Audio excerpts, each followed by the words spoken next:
வணக்கம். நம்ம தமிழ்நாட்டில் இன்ஜினியரிங் கவுன்சிலிங்கில் சாய்ஸ் ஃபில்லிங் எப்படி நடக்கும்? அதாவது சாய்ஸ் ஃபில்லிங் என்றால் என்ன, TNEAல நம்ம சாய்ஸ் ஃபில்லிங் பண்ணையில் என்னென்னலாம் கரெக்டாக பண்ணணும், nook and corner, tricks and tips எல்லாத்தையுமே இந்த வீடியோவில் உங்களுக்கு டீட்டெயிலாக சொல்ல போனேன்.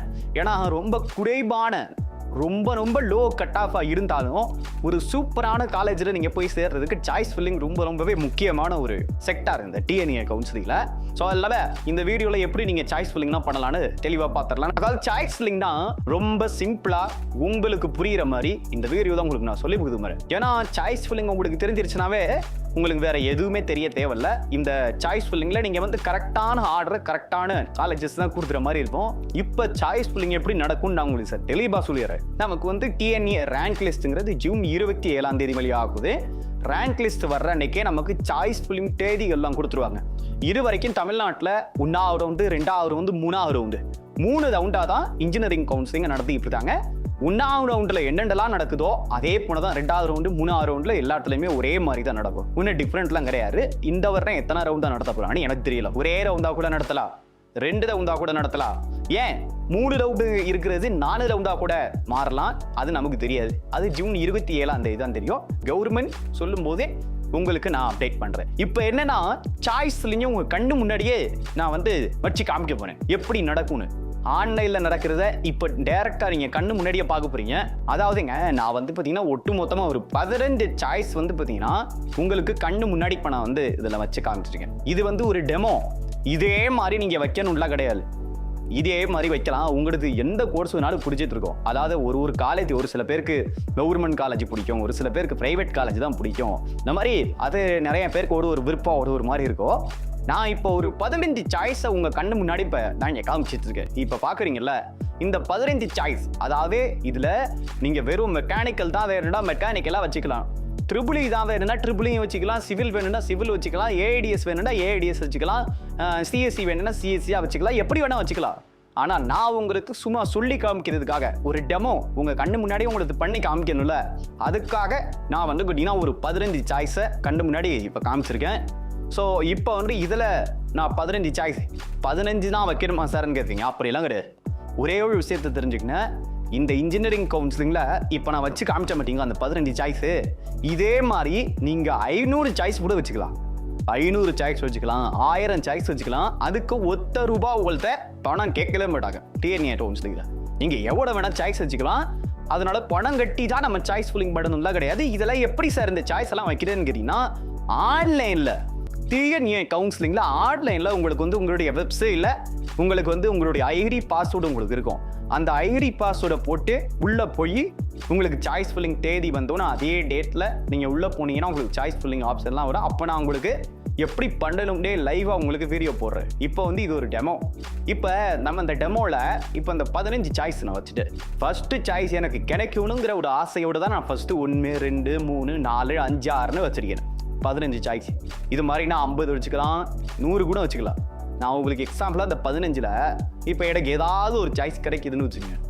அதை நான் எப்படின்னு சொல்லிடுறேன். இந்த 15 சாய்ஸ் வைக்கிறதுக்கு உங்களுக்கு நேரங்கள்லாம் எப்படி சார், அதிகமான நேரம் கொடுப்பாங்களா, எவ்வளோ நேரம் நமக்கு டைம் கொடுப்பாங்க அப்படின்னு கேட்டிங்கன்னா, சாய்ஸ் ஃபில்லிங் பண்ணுறதுக்கு இது வரைக்கும் நமக்கு வந்து பார்த்திங்கன்னா 1வது ரவுண்டு, 2வது ரவுண்டு, 3வது ரவுண்டு எல்லா ரவுண்ட்லையுமே 3 நாள் டைம் கொடுப்பாங்க.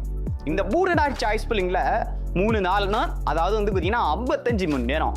நைட்டு சாய்ஸ் ஃபில்லிங் பண்ணிக்கலாம், காலையில் பண்ணிக்கலாம், எப்போ வேணால் பண்ணிக்கலாம். இன்றைக்கு காலையில் 10 மணிக்கு சாய்ஸ் ஃபில்லிங் ஓப்பன் ஆகுதுன்னா அடுத்த நாள் காலையில் 10 மணி, அதுக்கு அடுத்த நாள் காலையில் 10 மணி, அதுக்கு அதாவது 3வது நாள் ஈவினிங் 5 மணியோட உங்களுக்கு வந்து சாய்ஸ் ஃபில்லிங் க்ளோஸ் ஆயிடும். அதாவது ஒரு 55 மணி நேரம் வச்சுக்கோங்க.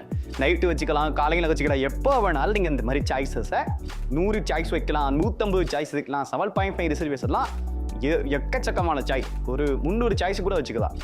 நான் சும்மா எக்ஸாம்பிளாக இப்போ நமக்கு வச்சு காமிக்கிறோம். இந்த 15ல் எனக்கு இப்போ நான் வச்சுட்டு 3 நாள் டைம் கொடுத்தாங்க. நான் சாய்ஸ் ஃபில்லிங் தான் பண்ணிட்டேன். எப்படி வச்சிருப்பேன், எனக்கு பிடிச்சதெல்லாம் வச்சிருப்பேன், எனக்கு பிடிக்காததை வைக்கவே மாட்டேன். இதில் எது எனக்கு கிடைக்காதுன்னு தோணுதோ அதை தான் நான் ஃபஸ்ட்டு வைப்பேன். இப்போ எனக்கு வந்து அண்ணா யூனிவர்சிட்டி CEG கேம்பஸ் கிடைக்காது. என்னோட கட் ஆஃப் ஒரு மினிமம் 180 இப்படி தான் இருக்குது.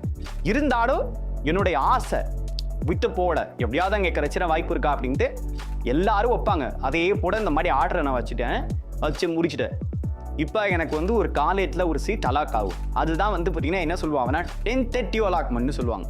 டென்டேட்டிவ் அலாட்மெண்ட் தான் நமக்கு ஒரு சீட்டு கிடைக்கும். இப்போ நான் வந்து பார்த்தீங்கன்னா இந்த 15 சாய்ஸில் எனக்கு பிஎஸ்டி காலேஜில் இப்போ நான் வச்சிருக்கேன் பார்த்தீங்களா, இதில் வந்து இப்போ சிஜி, எம்ஐடி, எஸ்எஸ்என், பிஎஸ்டி, அப்புறம் கோயம்புத்தூர் சிஐடி, அதுக்கப்புறம் தியாகராஜர், அப்புறம் கவர்மெண்ட் காலேஜ் ஆஃப் டெக்னாலஜி வச்சிருக்கேன். இதில் எனக்கு வந்து இந்த 8வது சாய்ஸ் பிஎஸ்டி காலேஜில் இசிஇ டிபார்ட்மெண்ட் கிடைச்சிருச்சு. இந்த 15ல் கிடைச்சிருச்சுன்னா அதுக்கு பேர் வந்து டென்டேட்டிவ் அலாட்மெண்ட். டென்டேட்டிவ் அலாட்மெண்ட் உங்களுக்கு கொடுத்துருவாங்க. 3 நாள் சாய்ஸ் ஃபில்லிங் பண்ணதுக்கப்புறம் கொடுத்துருவாங்க.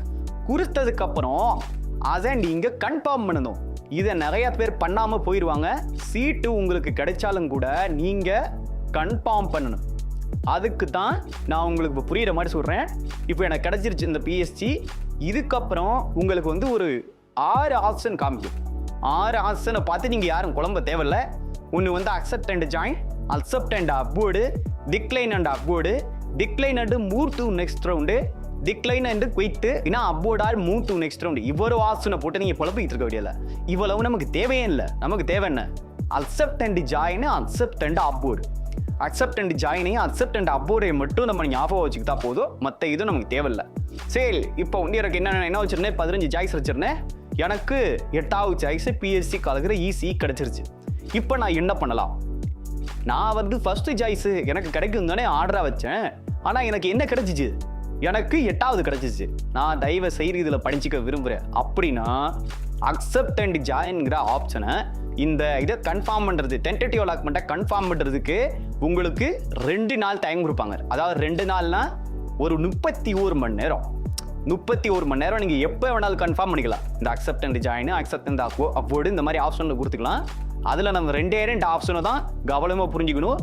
அக்செப்ட் அண்ட் ஜாயின் அப்படிங்கிற ஆப்ஷனை கொடுத்தீங்கன்னா இதே பிஎஸ்டி காலேஜில் ஈஸி மகிழ்ச்சியோட நான் ஏற்றுக்கிறேன். எனக்கு இந்த காலேஜே போதும்பா, இந்த கோர்ஸே போதும், நான் இங்கேயே போய் படிச்சுக்கிறேன்னு அர்த்தம் தான் அக்செப்ட் அண்ட் ஜாயின். எனக்கு இப்போ இந்த காலேஜ் கிடைச்சிருக்கு. ஆனால் நான் ஃபஸ்ட்டு சாய்ஸ் கஷ்டப்பட்டு வச்சேன் சார், நான் ஃபஸ்ட்டு ஆர்டரில் கரெக்டாக வச்சேன் சார், எனக்கு ஆனால் கிடைக்காம போச்சு சார், இந்த காலேஜை நான் வச்சுக்கிறேன், இது எனக்கு ஓகே.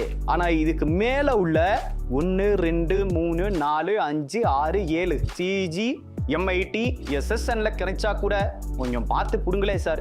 ஏன்னா வேற யாருக்கோ சிபி கிடைச்சிருச்சு, அதனால தான் உங்களுக்கு கிடைக்கல. அப்போ நம்ம இப்போ 8வது எனக்கு கிடைச்சது வேணும். அக்செப்ட் அண்ட் அப்வோர்டு கொடுத்தீங்கன்னா இதை நான் ஏற்றுக்கொள்கிறேன், இதுக்கு மேலே இருந்ததில் ஏதாவது இருந்தால் எனக்கு கொடுங்கன்னு அர்த்தம். இப்போ இந்த 2வது சொல்ல உங்களுக்கு எது வேணாலும் நீங்கள் கொடுத்துக்குவா. 2 நாள் டைம், 31 மணி நேரம் டைம். அந்த டைம்லாம் இந்த வருஷம் வரையில நான் உங்களுக்கு சொல்கிறேன். இதெல்லாம் போன வருஷம் நடந்து நான் சொல்லிக்கிட்டுருக்கேன். இப்படி கொடுத்துட்டீங்க. இப்போ நான் வந்து உதாரணமாக இதுக்கு அடுத்த ப்ராசஸ் தான் கொடுத்து சொல்கிறேன். அடுத்த ப்ராசஸ் என்னன்னா ப்ரொவிஷனல் அலாட்மெண்ட். இந்த ப்ரொவிஷனல் அலாட்மெண்ட் தான் ரொம்ப முக்கியம். நீங்கள் எந்த ஆப்ஷனை கொடுக்குறீங்களோ அதை பொறுத்து உங்களுக்கு அலாட்மெண்ட் வரும்.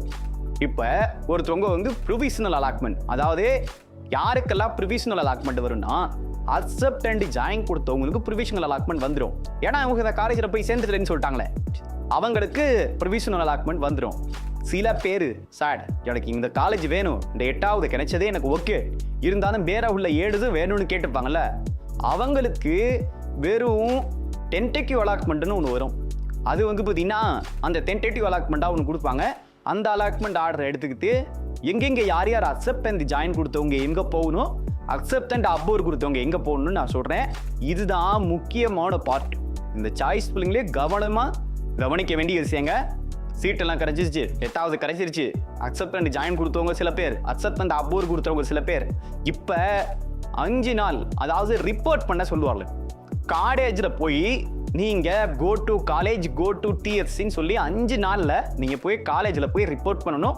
சில பேர் டிஎஸ்சியில் போய் ரிப்போர்ட் பண்ணணும்.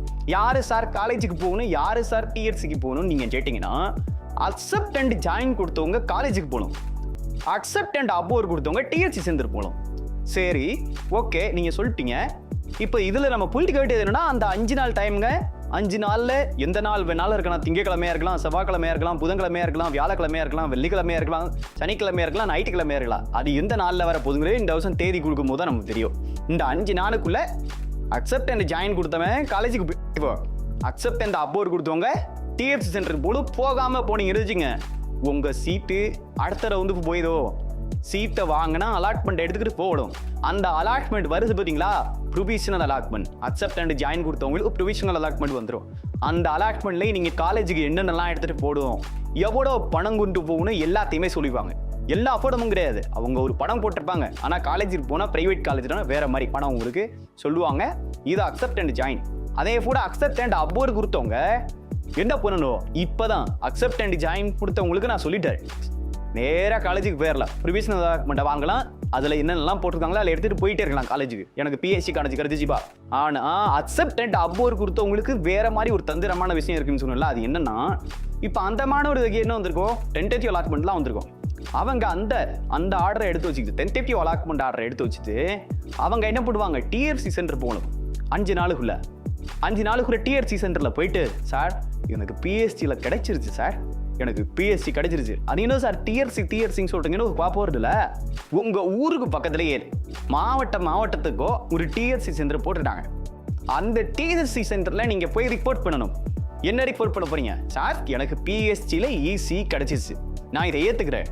மேலே உள்ள சிஜிலையோ எம்ஏக்கிலையோ எஸ்எஸ்என்லையோ இல்லை வேற இதுலையோ மேலே உள்ளது எல்லாதும் எங்களுக்கு கொடுத்துருங்க அப்படின்னு தான் கேட்குறீங்க. அப்போ இதுக்கு போய் அந்த டென்டேட்டிவ் அலாட்மெண்ட் ஆர்டரில் எவ்வளோ என்னென்னலாம் சர்டிஃபிகேட் எடுத்துகிட்டு போகணும், எவ்வளோ பணம் கொண்டு போகணும், டிஎஃப்சி கொண்டு போகணும்னு சொல்லிடுவாங்க. அதை எடுத்துக்கிட்டு நீங்கள் டிஎஃப்சிக்கு போயிடலாம். போய் அங்கே கொடுத்துட்டீங்க. இப்போ அடுத்த கட்டம், இப்போதான் கவனமாக நீங்கள் புரியணும். இது உங்களுக்கு புரிஞ்சுக்கும், ஈஸியாக என்னால் தெரிஞ்சிருக்கும். அந்த அக்செப்ட் அண்ட் ஜாயின் கொடுத்து காலேஜுக்கு போகிறேன்னு பல பேர் சொன்னாங்கல்ல, அதில் சில பேர் போய் சேராமல் போனால், சில பேர் சீட்டை கையில் வாங்கிடுவாங்க, ஆனால் போய் சேர மாட்டான். அவள் சேராமல் போகிறேன் பார்த்தீங்களா, அவனுக்கு கிடைச்சுனால தான் உங்களுக்கு கிடைக்காம போச்சு. இப்போ இந்த 7 காலேஜ் உங்களுக்கு மேலே உள்ளது கிடைக்காம போனதுக்கான காரணம் என்ன, வேற எவனுக்கே கிடைச்சிருச்சு, அதனால தான் உங்களுக்கு கிடைக்கல. அப்போ அந்த 7 மேடை வச்சிருக்க 7ல் வேற எவனுக்காவது யாராவது போய் அட்மிஷன் போடாமல் போனால் உங்களுக்கு அந்த மேலே உள்ளதுல 7ல் 2 நாள் பொறுமையாக வெயிட் பண்ணுவாங்க. அந்த 5 நாள் போய் நீங்கள் ரிப்போர்ட் பண்ணணும். அக்செப்ட் அண்ட் ஜாயின் கொடுத்தவன் காலேஜுக்கு போகணும், அக்செப்ட் அண்ட் அப்போர் கொடுத்தவங்க டிஆர்சிக்கு போகணும். இதெல்லாம் முடிஞ்சதுக்கப்புறம் 2 நாள் ஓய்வு. 2 நாள் ஓய்வுக்கு அப்புறம் அடுத்த அப்போர் மூமெண்ட் ரிசல்ட் வரும். அந்த அப்போர் மூமெண்ட் ரிசல்ட்டில் திடீர்னு இப்போ எனக்கு பிஎஸ்சி காலேஜ் கிடச்சிச்சு, இதுலேருந்து திடீர்னு எனக்கு மேலே எம்ஐடி காலேஜில் பார்த்தீங்கன்னா சிஎஸ்சி கூட கிடைச்சலாம். திடீர்னு எடுக்காங்க, யாராவது வேணான்ட்டு விட்டுட்டு போனால் அந்த சீட் எனக்கு கிடைக்க வாய்ப்பு இருக்கு. ஸோ அப்போ பார்ப்பீங்க நீங்கள், சார் எப்படி சார் கம்ப்யூட்டர் பார்த்துட்டு வரும்னு, மேலே இருந்து தான் பார்த்துட்டு வரும்.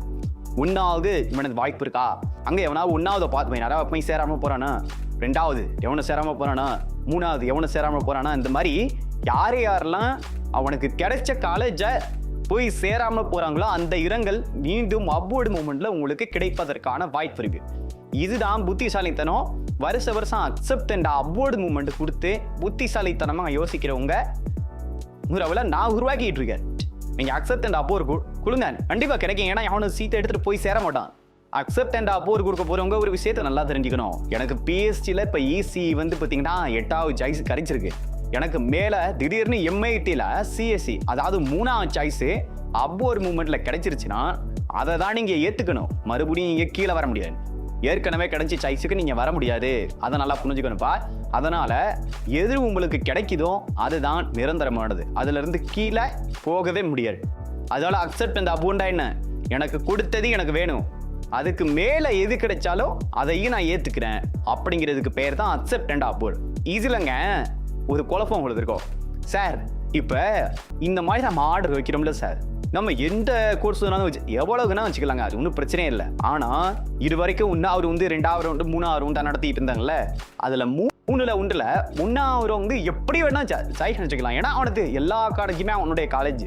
ஆனால் 2வது ரவுண்டுக்கு 1வது ரவுண்டு முடிஞ்ச பிறகு வேக்கன்சியை பார்த்தா தான் சொல்ல முடியும். பெரிய பெரிய கல்லூரிகள் ஒரு 10 காலேஜ் சீட்டு, பெரிய காலேஜ் இப்போ நான் வச்சிருக்கிறதுலேயே பல காலேஜில் 1வது ரவுண்ட்லேயும் சீட்டு பெரும்பாலான டிபார்ட்மெண்ட்லாம் முடிஞ்சிடும். 2வது ரவுண்டு வேற காலேஜ், பிரைவேட் காலேஜ்லாம் சீட் இருக்கும். அந்த பிரைவேட் காலேஜில் நீங்கள் சாய்ஸ் ஸ்விங் பண்ணிக்கலாம். ஸோ அதை எப்படி பார்த்துக்கிட்டே இருக்கணும், வேக்கன்சியை பார்த்து அடுத்த ரவுண்ட் பண்ணணும். ஓகேவா? இப்போ இதுதான் ஆர்டரு. இந்த ஆர்டரை நீங்கள் எப்படி வேணாலும் வச்சுக்கலாம், அது உங்களுக்கு பிடிச்ச மாதிரி. இதில் எனக்கு கவர்மெண்ட் காலேஜ் தான் சார் வேற இடம், கவர்மெண்ட்டாக வச்சுருங்க. இப்போ நானே ஒரு எஸ்எஸ்என் காலேஜ் மட்டும் தான் ப்ரைவேட்டாக உள்ள வச்சுருக்கேன். இது ரொம்ப முக்கியமான பாயிண்ட்டுங்க. சார் எங்களுக்கு பணமே கட்ட முடியாது சார், நாங்கள் ரொம்ப கஷ்டப்படுறோம் சார், ஃபேமிலி ரொம்ப கஷ்டப்படுற ஃபேமிலி சார். அப்போ ஒரு சாய்ஸையும் பக்கைகளே பார்த்துட்டு வைக்கணும். நம்மளுக்கு குடும்ப வருமானம் எப்படி இருக்குது, நம்ம வீட்டில் பணம் கட்டி அங்கே படிச்சிட முடியுமா, கவர்மெண்ட் காலேஜில் வச்சிடணும். நடுவுல பிரைவேட்டை வைக்கிறது, இங்க ஒரு குலதபடி பண்ணுவான் பையன். சார் நான் நடுவுல மெக்கானிக்கல் வச்சுக்கிறேன் சார். உனக்கு ஒரு காலேஜில் எல்லா கோர்ஸும் வேணும்னா எல்லாத்தையும் வச்சிரு. இப்போ சிஇஜியில் எனக்கு உள்ள போனாலே போகும் வா, காலை எடுத்து உள்ள வச்சாலே போதுன்னா சிஇஜி கேம்பஸில் எல்லா கோர்ஸையும் வச்சிடலாம், எம்ஏல எல்லாத்தையும் வச்சிடலாம், நம்ம எஸ்எஸ்என்ல எல்லாத்தையும் வச்சிடலாம். அதுக்கப்புறம் அப்படி நடுவுல இங்க வந்து நடுவுல ஒரு தவறான கோர்ஸை இப்போ நான் வந்து உதாரணமா இப்போ நான் வச்சிருக்கேன், எனக்கு சிஎஸ்சி இசிஇ படிக்க இன்ட்ரெஸ்ட். ஆனா உதாரணமா நான் நடுவுல கொண்டாந்து மெக்கானிக்கலை உள்ள சொல்லி விட்டேன்னு வச்சுங்க, மெக்கானிக்கல்ல சேஃப்டி எது அலாக் ஆகுதோ அது மாதிரி ஒரு கேள்வி என்கிட்ட கேட்பாங்க. ஒரு குளறுபடியான கேள்வி, மக்கள் அதிகமாக கேட்குற கேள்வி என்ன தெரியுமா? சார் நீங்க இப்போ இந்த 8வது கிடைக்கும்னு சொன்னீங்கல்ல, இருப்பி கீழேனா பார்க்க மாட்டாங்களா? ஆமா, எது அலாட் ஆகுதோ அதோட முடிஞ்சிச்சு. அலாட் ஆனதுக்கு மேலே மட்டும்தான் பார்க்கணும், அலாட் ஆனதுக்கு கீழே பார்க்க முடியாது. அதனால சீட்டு எது கிடைக்கிறோ அதுல இருந்து மேலே உள்ளது மட்டும்தான் உங்களுக்கு. அதனால நான் என்ன சொல்றேன்னா, இப்போ நான் சும்மா உதாரணமா 8 சாய்ஸுமே உங்களுக்கு தான் இப்போ உங்களுக்கு புரிய வந்திருக்குன்னு நினைக்கிறேன். நமக்கு எது கிடைக்குதோ கிடைக்கிறதுல இருந்து மேலே உள்ளதை நம்ம ட்ரை பண்ணி பார்க்கலாம். ஏன்னா எவனாலும் சேராம போவான். சீட்டு கிடைச்சுமே நிறைய பேர் போய் சேர்றது இல்லை. இப்போ இந்த மாதிரி ஆடுறதுலாம் 7.5 ரிசர்வேஷன்னா அவ்வளோ கிட்டத்தட்ட ஒரு 200 சாய்ஸாவது வைக்கணும். கொஞ்ச சாய்ஸ் வச்சாமே கிடைக்காது. ஏன்னா அவனுக்கு 1, 2, 3 சீட் தான் இருக்குது. இதை பற்றின ஃபுல் டீட்டெயில் உங்களுக்கு தெரியும்னா அதுக்குரிய லிங்க் வந்து டிஸ்கிரிப்ஷன் கமெண்ட் செக்ஷன்லையும் பின் பண்ணிக்கோங்க, போய் செக் பண்ணிக்கோங்க.